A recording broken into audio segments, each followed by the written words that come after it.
Atlantic City, of Atlanta. By the way, my third book is coming out this Thursday, Death at the Trade Show. It's available on Amazon. Anyway, episode 6, how do you say that?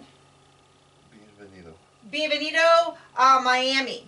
So, Portia and Kenya decide they're going to plan a trip to Miami. Because of course they would. It must be some sort of contractual obligation. You got like some weird beard hair. Anyway, so we start off with Cherie and Candy and Kenya talking about it, and Phaedra and Portia. They're planning this trip. Now, I'm going to tell you right off the bat, just seeing Kim pack for this trip, I told John, did I not, she's going to have problems with this trip. Right? Because she's like barely like, honey, I'll bring my book so I can read to you and I can Skype. And I already could tell, and my prediction, and I was right, was that she had not really been away from her family since her youngest was born. Now, I don't really know how the Twitter sphere feels about that. I don't necessarily think that there's a problem with that. When you have your comfort zone, it's kind of tough to be away from it. And not just that, but let's be realistic. The reality show is a job. She's expected to be on. She's got to have her hair done. There's cameras all around. If you're, like, I'm sort of an introvert, I need quiet time to kind of recharge. Even though I love being around people and I'm loud and crazy and all that. But, you know, I went on a trip for the TV show that we did, and I have to do all these meetings, and I got burned out super fast, and I had my own little meltdown, so I kind of felt for her. Anyway, so not only is our normal crew going, but Shamia, Tammy, and Sheree are all going. So I guess they're like official friends of, or something like that. Okay, I'm going to point this out. So Cynthia and Kenya, in their interviews, their eye shape was a little different. I couldn't quite tell what it was. I don't know whether their eyes were puffy, or they had had some work done, or some Botox, or something. But there was something unusual. Anything else? Do you want to add anything? I feel like nothing happened this episode. I have barely any notes. Kenya was a... Well, okay, so... whatever her name is. To everyone. So anyway, so the very first thing that happens is they all go, and Kim goes and claims like this living room. And I don't think I like this new Portia, because Portia's just kind of nasty to everyone. She's like really like, oh, that's super lame. We have all these bedrooms, and she took a living room. Who cares? It had its own bathroom, which is probably exactly why she took it. And then like Kenya's making like mad fun of Tammy and like, I'm such a dork. And I'm like, okay, Kenya, you're just a nasty, horrible person. Like, we already knew that. And then she goes and tells Sheree like, oh, I don't know, this whole thing. So anyway, they're at dinner, in the middle of dinner, Sheree's like, so Tammy, did you sleep with my husband? And I believe Tammy when she's like, are you serious? I got truth from that. Maybe she's a great actress, but I would say, what do you think? Do you think Tammy slept with, it's not Roger Bob, that was the guy. Who cares, but that's not something you bring up over dinner. Right, and I even said, like, why did Bravo bring her back? And someone tweeted to me, because she's the kind of person who would accuse someone of sleeping with her husband at a fancy dinner. And I'm like, oh, that's a good point. So so they get this boat. Candy doesn't go because she's already kind of feeling nauseous. Lucky Candy.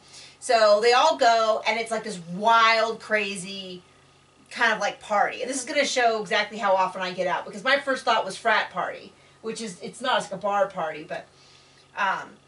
you know, so, and I'll admit, like, Kim's not a big drinker, so she was kind of like, you know, and then they're dancing with all these guys. Well, like, if I was at a party like that, I wouldn't be dancing with guys either. That's right. So, you're just kind of there, there's all this stuff happening, and you just feel really super out of her element. So she had a little breakdown, and Portia was really nasty. She's like, you know, Phaedra wants to party with us, but, you know, Kim's just being a big fat whiner. Now, I didn't see Kim...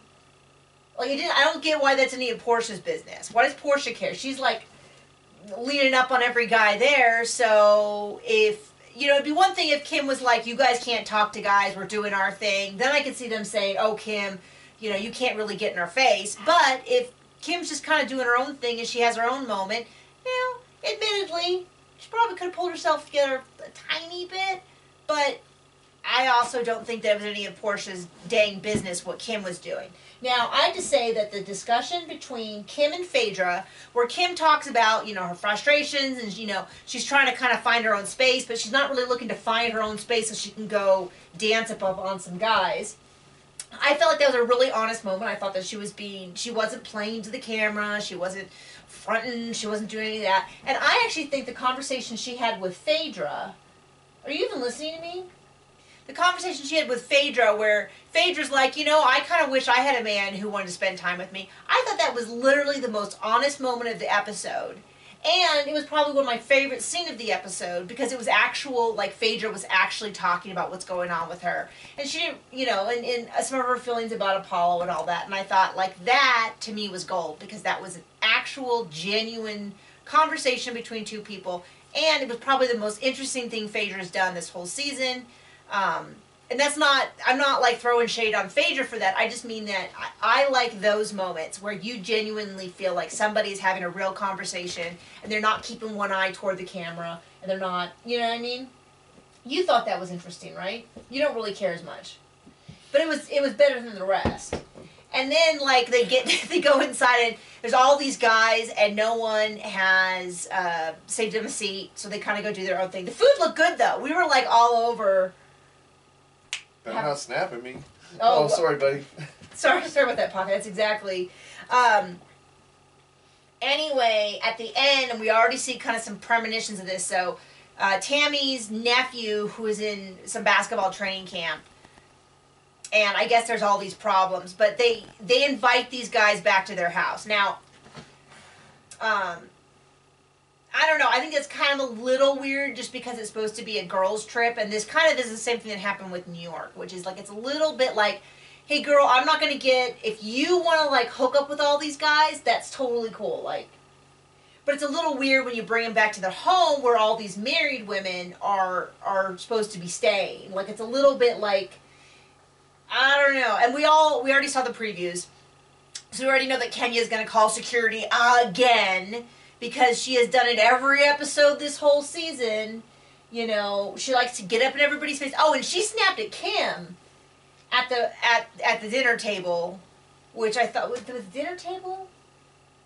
I don't know. I think I got the dinner and the boat ride confused in my head. But anyway, yeah. So Kenya claims first of all that she's the one who brought Kim into this group, and I about fell off my chair laughing because Kenya doesn't know Kim from a hole in the wall. Bravo brought Kim in, and they like had this tentative like, oh, maybe Kenya will meet with her and ask her to be a producer. I know Kenya probably makes for good TV. I don't care about her. I don't care about her opinions. I just am not interested in her at all.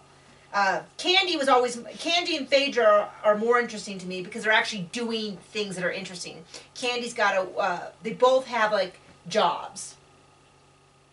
You know what I mean? So they're the most interesting to me in that sense because they're actually doing things that I think are, Kim's been in TV, Candy's been in music, and I know I'm just rattling on, but we'll see. All we see at the very end though is Kenya snaps at that guy, and he was not a fan.